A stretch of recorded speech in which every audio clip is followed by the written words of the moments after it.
कोल्हापूर जिल्ह्यातील हातकंगले तालुक्यातील तारदळे येथे सोमवारी सायंकाळी मित्रानेच मित्राची हत्या केल्याची धक्कादायक घटना उघडकीस आली आहे. या घटनेत जावेद रशीद मुजवार वय 22 वर्ष याचा मृत्यू झाला आहे. तर यश तानाजी गायकवाड वय 19 वर्ष हा या घटनेत जखमी झाला असून त्याला उपचारानंतर पोलिसांनी ताब्यात घेतला आहे. मिळालेल्या माहितीनुसार सोमवारी सायंकाळी सुमारे 7 वाजायच्या सुमारास तारदळे गावातील मध्यवर्ती नागनाथ मंदिर चौकात ही घटना घडली. जावेद आणि यश हे दोघेही पूर्वी अत्यंत जिवलग मित्र होते. मात्र काही महिन्यापासून त्यांच्यामध्ये मतभेद वाढले होते. सुमारे 8 महिन्यापूर्वी गावात झालेल्या एका क्रिकेट सामन्यादरम्यान किरकोळ कारणावरून दोघांमध्ये जोरदार वाद झाला होता.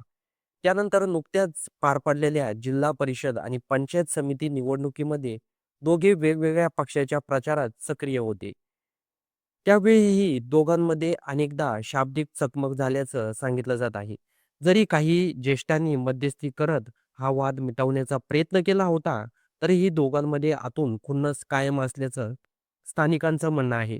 दरम्यान सोमवारी सायंकाळी नागनाथ मंदिरासमोरील पानपट्टीसमोर जावेद आणि यश यांच्यात पुन्हा एकदा जुन्याच कारणावरून वाद सुरू झाला.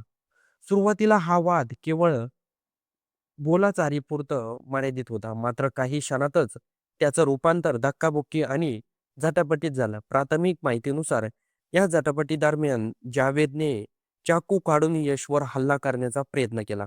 मात्र यावेळी यशने तो चाकू हिसकावून घेतला आणि संतापाच्या भरात जावेदवर सपासप वार करण्यास सुरुवात केली. अचानक झालेल्या या हल्ल्याने जावेद गगरावरून पडला आणि गंभीर जखमी अवस्थेत तो आपला जीव वाचवण्यासाठी तिथून पळत सुटला. तो नागनाथ चौकातून सुमारे 200 मीटर अंतरावर असलेल्या गणेश मंदिर परिसरातील मोकळ्या जागेकडे धावत गेला. मात्र यशने त्याचा पाठलाग केला आणि तेथेही पोहोचून त्याच्यावर पुन्हा वार केल्याची माहिती प्रत्यक्षदर्शींनी सांगितली आहे. या हल्ल्यात जावेदच्या छातीवर, मानेवर, पाठीवर, पोटाच्या बाजूस तसंच डोक्यावर आणि हातावर गंभीर वार झाले आहेत. काही क्षणातच तो रक्ताच्या थारोळ्यात खाली कोसळला. घटनेनंतर परिसरातील नागरिकांनी तातडीनं धाव घेत जावेदला हातकंगले ग्रामीण रुग्णालयात दाखल केलं. मात्र उपचार सुरू होण्यापूर्वीच डॉक्टरांनी त्याला मृत घोषित केलं. दरम्यान या झटापटीत यश देखील गंभीर जखमी झाला होता. त्याला प्राथमिक उपचार देण्यात आल्यानंतर शहापूर पोलिसांनी त्याला ताब्यात घेतलं आहे. घटनेची माहिती मिळताच शहापूर पोलीस ठाण्याचे पथक तातडीनं घटनास्थळी दाखल झाले आणि परिस्थिती नियंत्रणात आणली. भविष्यात दोन गटांमध्ये कोणताही तणाव निर्माण होऊ नये यासाठी गावात अतिरिक्त पोलीस बंदोबस्त तैनात करण्यात आला आहे.